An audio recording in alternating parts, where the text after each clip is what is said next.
Today's message is entitled, as I mentioned, Rules for the Road. Rules for the Road, five tips to ensure that you reach your destination safely. But of course, my real intent in this message is to take these road rules or rules for the road and apply them to our daily lives. Because Tom Cochran, who actually wrote that song, is exactly right. The beginning of the song says this: life is like a road you're on. Life is like a road that you travel on when there's one day here and the next day gone. You only get to live each day one time. But the road of life, or the adventure of life, is actually more complicated than a highway, because we are all born, or we come equipped with rear view mirrors. What we don't come equipped with is a reverse, right? There are no do-overs. You only get to do your 20s once. And you look in the rear view mirror and you see how you did your 20s and you're like, I would like to go back and do some of that. And then you look and it's just, park and it's drive. And park is only momentary, right? But we just can't go back. You can't go back and redo your 30s or that first marriage or raise your kids again or raise that first child again because, the third one came along and you thought, I think I kind of overloaded the first one. So we all have regrets because we all have a rear view mirror, but there are no reverses. And some of us, if we're honest, it's temperament, personality, we spend way too much time looking in the rearview mirror of our lives and, obsessing on our regrets. But the truth is, the future from this moment forward is like a road we're on, and it's what we do from this point forward that makes all the difference. And of course, we can learn from our mistakes, but you can't live your life looking in the rearview mirror, just like you shouldn't drive looking in the rearview mirror, and especially with life, because again, there's just no way to go back. And this is what we all have in common, whether you're a person of faith or not a person of faith. We all want to get the future right. We just all want to get it right. And we all want to arrive safely in some destination. And you may be a goal, somebody who sets a lot of goals. I'm not really set a lot of goals. I have some sort of high-level goals that I keep in a little bulletin board in my closet that deal with my family and just a couple of high-level things. Some of you are very detailed goal setters. But everybody listening, everybody in the rooms, if you could stand up and say, okay, at a high level, here's what I want my future to look like. Here's what I want my future to look like relationally, financially, with my kids, or hopefully want to have kids one day, or want to get remarried, whatever it might be. So we all kind of have a general idea of where we want to end up in this season of life and where we want to end up in life in general. And hopefully, these 5 rules will help you get there. So 5 rules for the road. I'm gonna do these pretty quick, all super practical. Just a heads up, if you came today looking for deep Bible study, we just did that for 9 weeks, okay? So this is just a summation of just some practical things to help us move forward with life. So rule number one, don't travel alone. Don't travel alone. We say this all the time around here, that life is better connected because you were made for community. That life is better connected because you were made for community. So you travel with friends. You just don't allow yourself to get isolated. And in certain seasons of life, because of the pain and the things that we've gone through, and again, personality, there's always the temptation to be a little bit isolated. So I want to encourage you to ignore that voice in your head.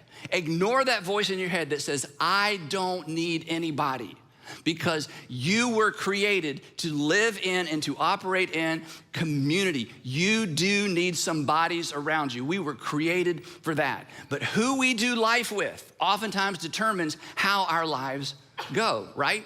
And one of the tricks, then, one of the things that, again, I'm gonna put some language around something we've all experienced from time to time. The trick in life when it comes to who we do life with is don't simply gravitate toward acceptance. Don't simply gravitate toward acceptance. Acceptance is a powerful draw, right? But don't simply gravitate toward acceptance, because that can be a trap. Acceptance is magnetic.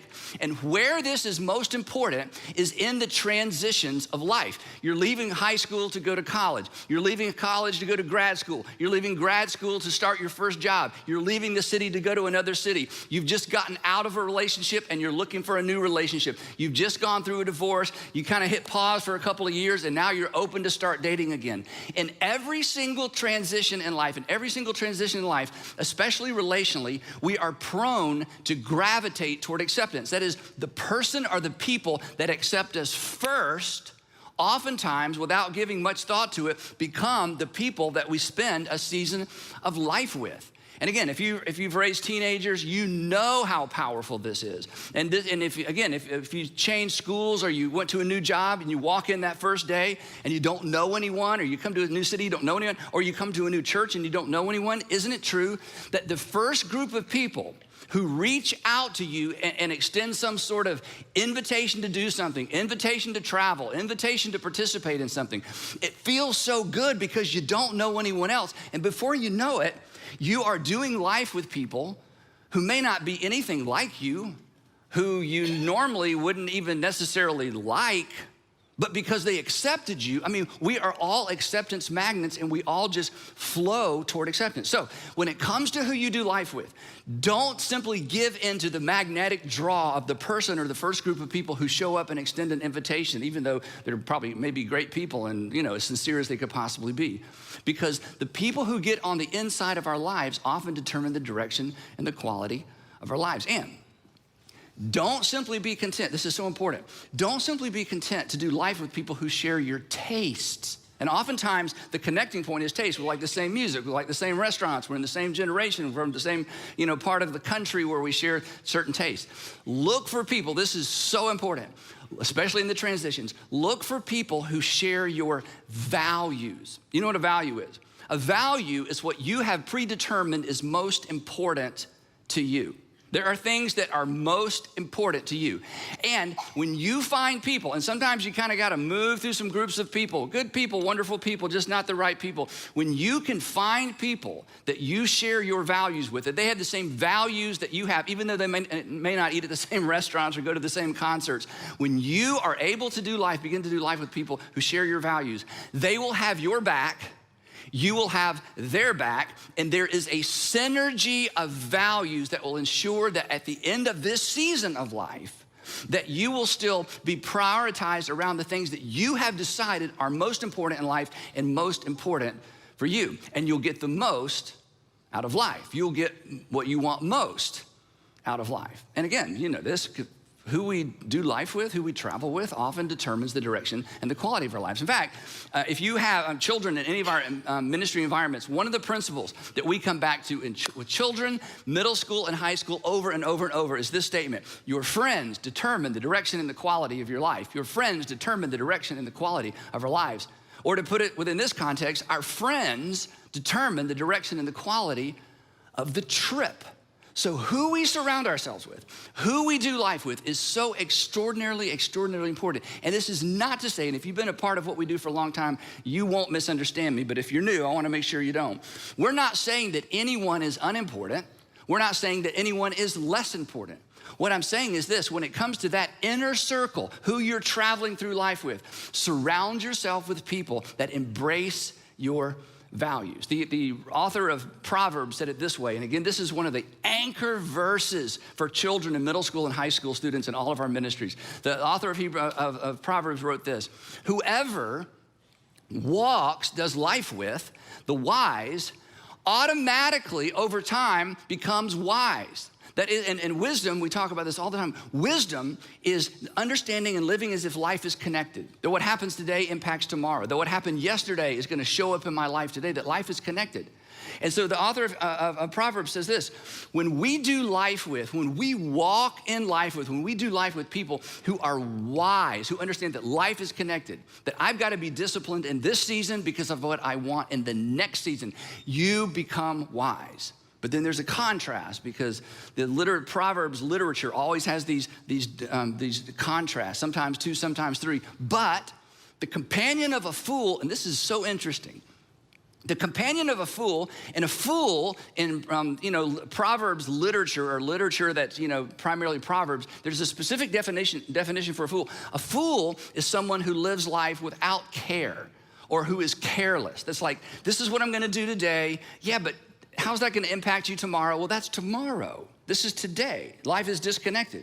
The companion of fools, and it's interesting, he doesn't say the companion of fools will become a fool. I mean, walk with the wise, you'll become wise. The companion of fools doesn't necessarily become a fool. This is why giving into the gravitational pull of a group of people can be so dangerous if we're not careful. The companion of fools may never become a fool, but the companion of fools will suffer the same consequence as a fool, because that's who they're traveling with. that's who you're traveling with. So bottom line is kind of this. Travel with people who are taking care of themselves, because if they're taking care of themselves, they will help you take care of yourself, and you will help them take care of themselves as well. So don't travel alone. Now, rule number 2 is kind of an offshoot of rule number 1. Rule number 2 is simply this: don't pick up strangers. Don't pick up strangers. Now, I need to define stranger, okay? A stranger is someone who is strange. That's what a stranger is. Or, now, honestly, we're all a little bit strange to somebody, right? So someone who, let's just say someone who is stranger than you, okay? That's what I mean by a stranger. When my mom, who passed away a few years ago, was very, very outgoing. My dad, not so much outgoing. And my mom, wherever she went, she would just meet people, and she was very friendly. She would begin conversations with people in line. She would begin conversations with strangers all the time. And this would kind of get on my dad's nerves. And he would say to her, this was kind of one of their things. You know how your parents had like a thing? This is one of their things. He would say, Annie, her name was Anna Margaret. He called her Annie. He said, Annie, don't talk to strangers. I can remember hear my dad says, Annie, don't talk to strangers. And my mom would say, well, after I meet them, they're not strangers anymore. So my mom is literally a person who never met a what? She never met a stranger because she was so outgoing, and which was a great trait. So what I'm not saying don't meet people and don't be friendly, okay? And the reason I tell you that story is this part of the story. When I was in college, she flew to North Carolina to spend some time with her mom. And when she came back, I'll never forget, we're kind of gathered around the kitchen, and she put her hands on her hips. She said, well, I finally met a stranger. And what had happened was she was flying back, and she was sitting next to a guy, and he had had a little bit too much to drink. And I'll just leave it there. She finally met a stranger. But it was so funny to hear her say that, because it wasn't like she didn't have guardrails. It wasn't like she wasn't dialed in. There's just some people in the world that you just need to be careful around. She was super friendly. But she understood at some point there's you know what? I can't travel with you. So bottom line on this one is simply this.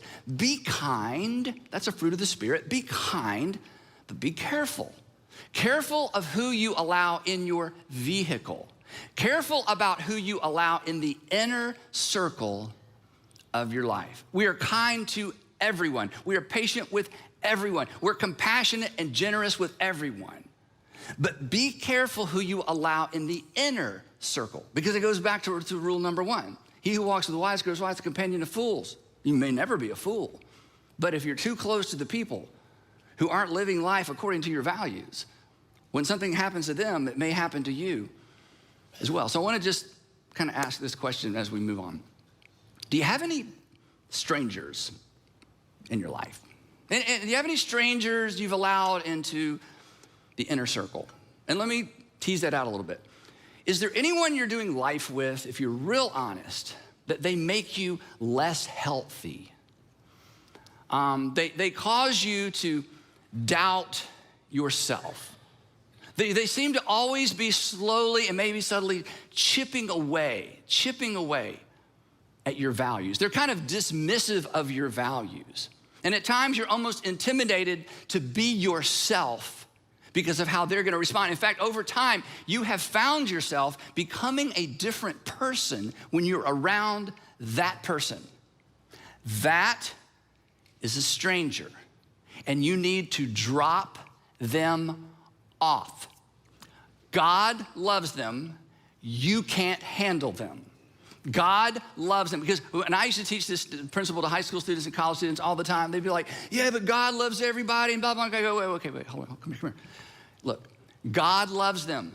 You can't handle them. Maybe someday you will be able to handle a person like that. But if your life is being bent and moved and drawn in a direction that creates, tension on the inside, dings your conscience, you find yourself doing things you never intended to do, you find yourself drifting from your values, you find yourself being dishonest with another group of people because, again, suddenly you find yourself, there's just too much duplicity, you're kind of living two different lives, that's a stranger. And you need to drop them off. And there's nothing more difficult, perhaps, than ending what seems to be a friendship or a relationship. But for the sake of that other person who need someone else in their life to perhaps bring them back to a sense of balance in terms of life in general or perhaps faith. For their sake, for your sake, you might need to drop them off. Or go back to the car thing for a second. You would not repeatedly loan your car to someone who repeatedly trashed it. So don't loan yourself to someone who repeatedly trashes you, okay? So that's rule number 2. It got so quiet on that one. It's so intense. Okay, rule number 3. You said, Andy, you thought this was supposed to be fun. It's kind of fun. Okay, rule number 3 is this. I want you to choose it when you're traveling, right? You choose a destination. You don't just travel, right? You choose a destination and borrow a map. This is kind of a 2-part thing. Choose a destination and borrow a map. Here's what I mean by choose a destination. Everybody ends up somewhere in life. I mean, you don't, goals, no goals, destination in mind, no destination. Time just goes by. And if you've got the health to endure your 30s and your 40s and your 50s, your 60s, your 70s, your 80s, your 90s, maybe you become a centenarian, you live to be 100 years old, everybody ends up somewhere in life. The win, just humanly speaking, and the win in terms of being a Jesus follower, the win is to end up somewhere on purpose, right? And just as in a long road trip, there are multiple legs, the first day we went here, second day we went there, third day here, stayed 2 days there, fourth day. It's just as there are multiple legs on a road trip, there are multiple seasons in life, right? Multiple seasons in life. And it is so important in each season of life to determine your destination in that season. Now, you've all already done this. We've all already done this. I mean, you got in elementary school, your parents said, your destination is to get out of 5th grade and to get into middle school. So it's like, okay, you got out of 5th grade, middle school. Then you got into middle school and your parents said, and you decided, I can get out of middle school. My destination is gonna be to show up the correct fall in 9th grade. So this whole idea of setting a destination for each season, we grow up with some, sort of a paradigm or a template that teaches us that. But once we get out into the work world and the job world, it's easy to lose sight of the fact there are still seasons of life. There's single season and there's married season and maybe first marriage and there's a gap and the second marriage and there's kids and there's grandkids. I mean, there's all these seasons. In each season of life, you need to choose some vague or general or maybe specific sense of a destination. It's important to choose that in each life. Determine what you want your life to look like in each season or in this season. And here's why, again, this is so important.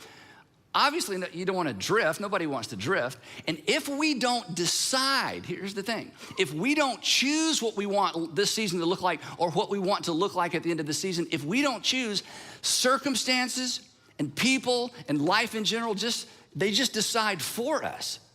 Because the days keep clicking by. The days keep clicking. Life is a highway. Another day, another day, another day. Rear view mirror, uh-oh, no reverse. Another day, another day, another day. So why wouldn't we just decide? Because again, life is connected.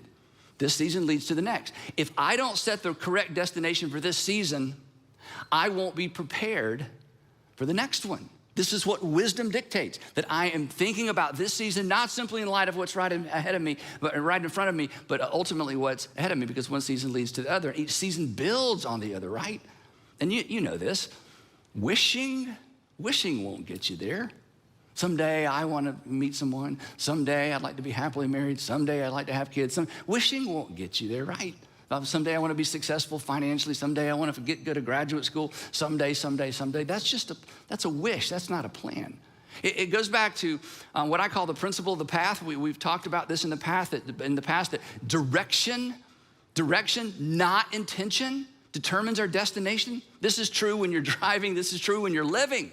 It's the direction, not the intention, that determines your destination, okay? You can drive north with the intention of going to Key West. You will never get to Key West. I don't care what your intentions are, right? You can intend and you can pray and you can trust God, and you will end up in Canada, okay? It just doesn't, intention is almost irrelevant. Intention should lead us quickly to some sense of direction. So in every season of life, we need to choose what the destination is, not for our entire lives, but for this season, because the seasons are connected. And if we're not prepared for the next season in this season, then when we get to the next season, well, we're just not prepared. Again, I mentioned this a minute ago.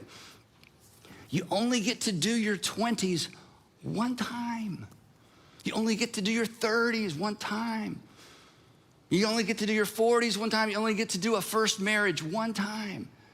You only get to do the raising that son of yours just one time. And again, you'd be better prepared for the second or the third child, but that first one, I mean, that daughter, we only get to do this one time. Again, 2 rear view mirrors, no reverse. My dad has had a sort of a version of this same statement that he had in his office. I don't know if he made it up or he found it somewhere, but as a kid, you remember things in your house, and this is one of the things I remember. Little plaque that said this: discipline, not desire, determines our destiny. And do you know what discipline is? Discipline is in this season, I want to make sure I'm disciplined enough in this season to prepare myself for the next season, because life is a highway. And there's another destination, and there's another destination coming down the road. So decide now, so that when you get to the end of this season, you'll look back on what you need to look back on to ensure that you're ready for the next season. When Sandra and I had little kids, I mean, they're all this little and smaller. At one point, we had 3 in diapers for about a minute. And then Sandra didn't like me to tell that story, but anyway, our oldest, we just decided, you're potty trained, and we just kind of moved on. And, he eventually was. But you just can't, 3 in diapers, it's just too much. Anyway, so in that season, it's so busy, like I need to tell you that. There's just stuff coming and going. And, we're getting, there's always more opportunities than time, and there's always more friends than time, and there's always more hobbies than time. And so we just decided in that season, we came up with a list. We called it our no for now, but not forever list. No for now, but not forever list. In other words, here are some categories of things we're just not gonna do. We're not gonna, next Thursday, can you do this? Let me check the calendar. That just drives you crazy. We just decided there are some categories. I'm not gonna tell you what they were, because you gotta come up with your own categories. But sometimes in a season of life, because of what you want to accomplish and because of what's most important in that season, you just have to prioritize and say, you know what? This is not a bad thing. This is just a no thing for now. And then when we get through this season, it's a yes. No for now, but not no forever. Those are the kinds of decisions you make once you've decided what is most critical in this season of my life. When you're in school, you gotta do that. When you're starting a new job, you gotta do that. When you're beginning a new relationship, you gotta do that. When you're beginning a new marriage, you have to do that. When you're raising kids, no for now, but not forever, because what? Because of the destination I've determined for myself in this season of life. Now, the second part of this is borrow a map. And here's what I mean by that. Somebody has already been to where you're hoping to arrive, right? Somebody's already been there. They've been there and they've done that, and they've done it poorly or they've done it well. But somebody has traveled this road before. And here's the thing, and this is kind of insulting, but when you transition into a new season of life, you don't know what you're doing. How could you? You've never done it before. The ultimate example of that is, we had our first child, and we stayed a couple nights in the hospital, and the nurse comes in and says those awful things. That's what she said. She smiled when she said it, but it was terrible. She said, "Mr. Stanley, if you'll pull the car around to the front entrance of the hospital, I'll bring Mrs. Stanley down and Andrew, and you can go home." And I thought, by ourselves? I don't even know how to change a flat tire. You're sending me home with a baby, right? Would you come home? Is there anyone who could come home with us? Do you remember this? It's like, I don't know what I'm doing. Well, in other seasons of life, we just think we know what we're doing, but how could we possibly know? Every season of life is different. So the wisest thing you could do is find somebody and borrow their map. Another illustration, right now, our small group, our community group, we've all been married 30 to 33 years, everybody in our community group. And so it's hard to decide, what are we gonna study? And you know what the felt need was? The felt need was, how do we parent adult children? Now, for some of you, you're thinking, is that even a thing? It's a thing, isn't it? All of you parenting adult children, isn't it a thing? It's like, you're saying, I thought parenting ended when they went off to a job or off to college. No, it's just another season of parenting. So we don't know what we're doing. And after our first couple of meetings as a small group on this topic, we realized We don't know what we're doing. And we found a book. Somebody has written a book on how to parent adult kids, like kids who have left home and are getting married. And so that's what we're studying. You know why? Because we don't know what we're doing.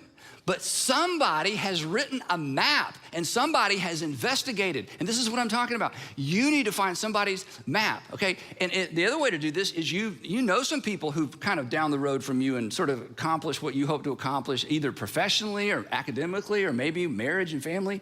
And here's my suggestion. You get their email address and you email them and you don't say, will you mentor me? Don't ever ask anyone to mentor you, okay?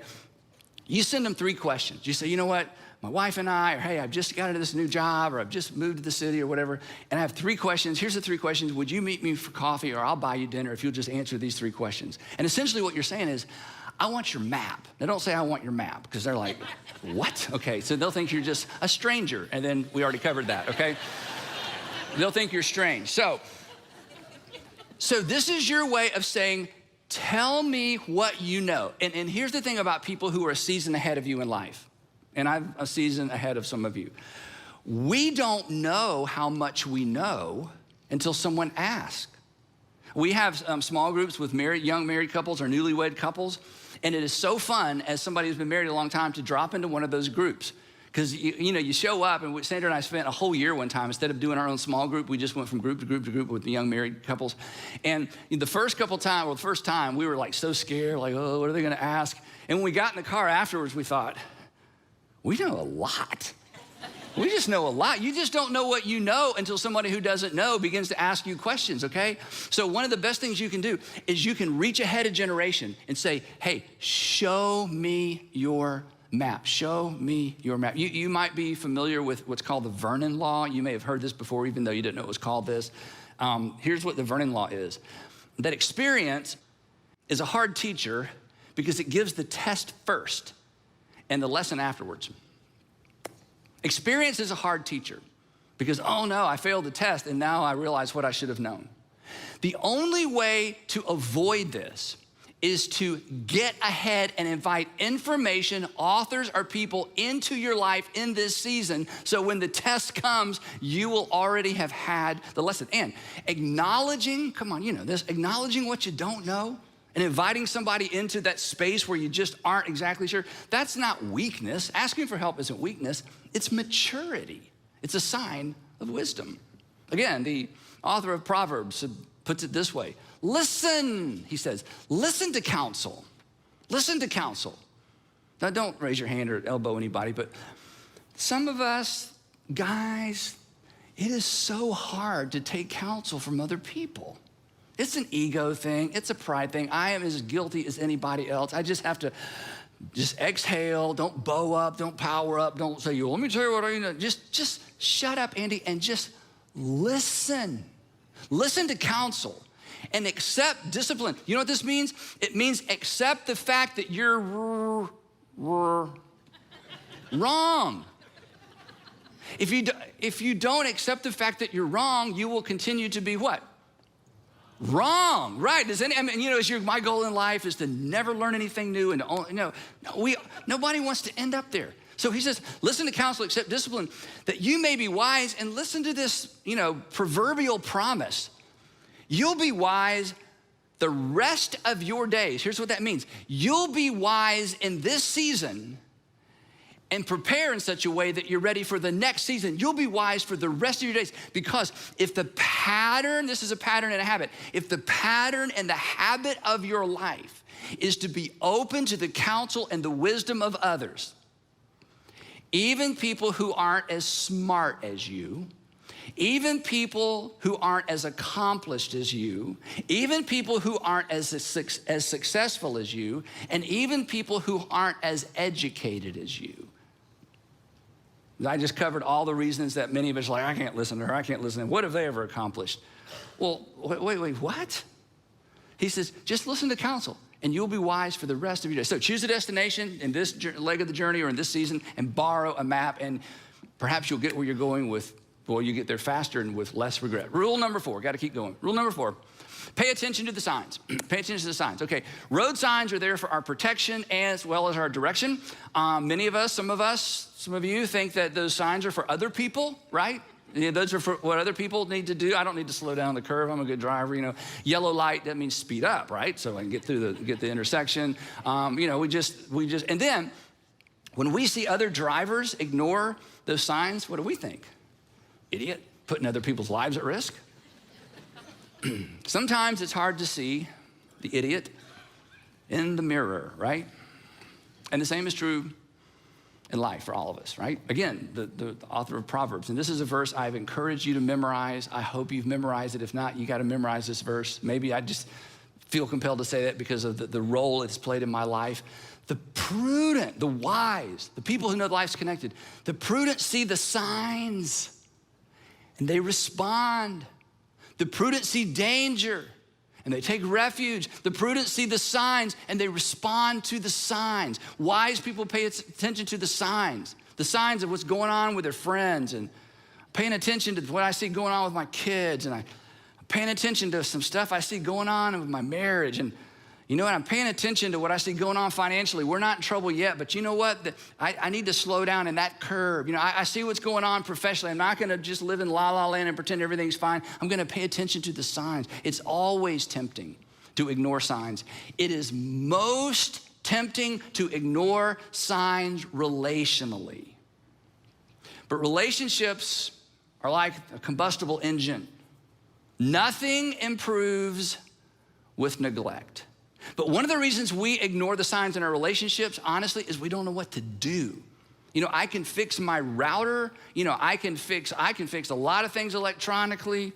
I like to fix things. When it comes to relationships, it's like, I don't know what to do. So I'm just gonna go reboot my internet because I know how to do that. But relationally, I don't know. So we are tempted to ignore the signs, but nothing improves with neglect, especially relationships. So again, you may hate me for this, but if more than one person has brought something to your attention that you need to think about or work on, that's a sign.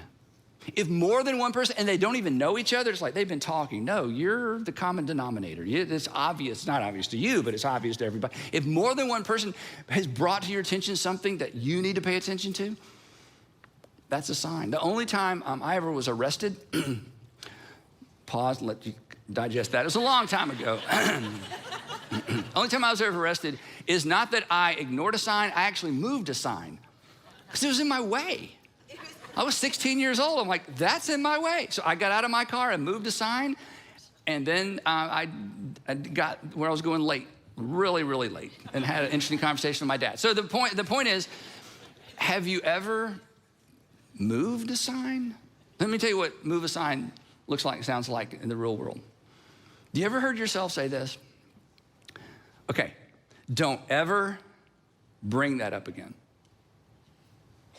I just want to take that sign off my road. Don't ever, don't, honey, son, mom, whoever, don't ever, or I don't want to hear that anymore. I don't want to hear about that anymore.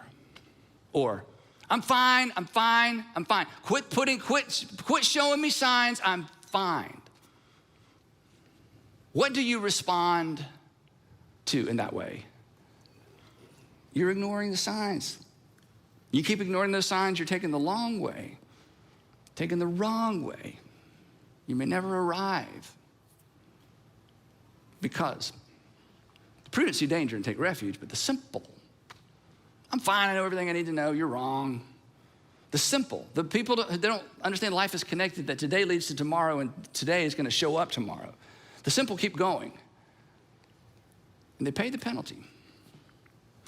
But you won't be the only one who pays, because everybody is looking to you, responsible, that you're responsible for, that depends on you. They're gonna pay as well. So pay attention. Pay attention to the signs. Last but not least, the fifth and final one. This is kind of the heaviest one, but I think it's maybe the most important in terms of getting to where we want to get in life and ultimately getting to where your Heavenly Father wants you to get in life. The fifth and final one is this: don't carry unnecessary baggage. If you carry too much baggage on a trip, it just slows you down, right? Just weighs you down. Years ago, Sandra and I were traveling with these dear friends of ours, Howard and Doris, and we've traveled, most of our trips outside the country, we've gone with Howard and Doris. They're just our travel buddies, and they love to travel, love the same kind of stuff. And so we were standing at Hartsfield behind the counter, and we were putting our luggage up on the scale thing, And so Sandra had her back to the counter, and she's talking to Doris, and Howard and I are putting the luggage up there. So I put Sandra's suitcase up, and it went over, the limit. And Howard sees it, and he taps Sandra on the shoulder, and he says, "Sandra, you have a weight problem." And the look in her eye was, this is gonna be an awkward trip. And we have laughed about that for about 5 years. Sandra, honey, you have a weight problem. Anyway, so there's always a temptation to overpack on a road trip, right? And on a road trip, it's not a big deal, but on a life trip, it may be the biggest deal. Unnecessary baggage, what happens? Unnecessary baggage, on life trip, it's a really big deal. Unnecessary baggage will slow you down, and it'll slow everyone down in your family and everyone around you who's trying to do life with you. Baggage is that, it's that unresolved or partially resolved stuff from the past. Our baggage is the stuff from the past that keeps showing up in the future and keeps showing up in the present, and it seems to just make things more and more and more complicated. It actually empowers the past to define our future. It empowers the past to detour us from our destination of choice. So, are you carrying any unnecessary baggage? You should take a look. And the reason we should all take a look every once in a while is because we've all been hurt, and we've all been betrayed, and we've all been left out, and we've all been neglected. Some of us, you were forced to parent a parent because your parent was just so incapable, even when you were in high school or college student, or maybe you had to forego a career to move back home to parent a parent. And there's just stuff, right? Left you angry, left you vulnerable, left you suspicious of other relationships. And it's hard to unpack that stuff. It's hard not just to carry along with us. And the reason it's hard to leave it behind is because it's part of our story. It's part of our life experience. So there's just something in us that's like, no, I just have to carry this with me the rest of my life because it was such an integral part of my life. But it's best to unpack and leave it behind. And the reason you know it's best to unpack and leave it behind is because you want the people you're doing life with to unpack theirs and leave theirs behind when it begins to complicate your life. But it's hard to imagine that. But if you don't, and if I don't, if you don't deal with your demons, they go into the cellar of your soul and they just lift weights. And they get bigger and stronger and bigger and stronger. And the thing that's so deceiving about this is the event itself gets further and further and further and further behind as you move forward. But the consequences and the shrapnel gets bigger and bigger and bigger and deeper and deeper. And as time goes by, most people lose sight of the source of their anger, the source of their bitterness, the source of their angst, the source of their, they're just too complicated and they're too sensitive. They lose sight of the source, when in fact, the source is something that happened as part of their story. This is probably what Paul had in mind when he said to Christians, he said, look, you can't help but get angry sometimes. Sometimes you're just gonna get angry. But if you're a Jesus follower, be angry, but don't sin. Figure out how to separate yourself in a healthy way from what caused you or made you angry and the behavior that just complicates your life. Don't let the sun go down while you're still angry, and don't give the devil space. Or to contextualize it for our conversation, don't give the devil space in your luggage. Don't give the devil a toehold, a handle, something that creates a place where he can hang on, a hiding place. And if you're not comfortable with the devil, we can change the word. Don't give bitterness, and don't give resentment, and don't give fear, and don't give anger a toehold, a place in your luggage where you carry it around over and over and over. Got any demons down there lifting weights? Carrying any unnecessary baggage? If you're not sure, the people closest to you, they know. They know. And they know because they have to help you carry it. They have to help you, they have to help you carry it. By that I mean sometimes they have to duck your anger. They have to navigate your overreaction. They have to navigate your moods. They have to avoid certain topics because every time those topics come up, you just escalate. So they just, no, we don't talk about that. And the fact that they don't talk about it, you think you're fine. But it's because they're having to help you carry your baggage. They work hard to ignore or try to ignore your substance abuse. And the people who love you the most, will love for you to unpack that stuff, or to find someone to help you unpack that stuff. Or to use the Apostle Paul's words, he's just direct. He says, just get rid of it. Leave it behind. Get rid of all bitterness, rage, and anger, along with every form of malice. And then he tells us how, and it's so simple that it seems simplistic. He says I know you're gonna, it just seems too simple, it seems too good to be true. He says, here's how you do it, by forgiving each other. This is how you get rid of bitterness and anger. You find out the source and you unpack and you forgive. And you say, Andy, but you don't know my story. And you're right, I don't know your story. And I would never say this except for what Paul says next. He says, you are to forgive just as in Christ, God forgave you. That we don't forgive because people deserve to be forgiven.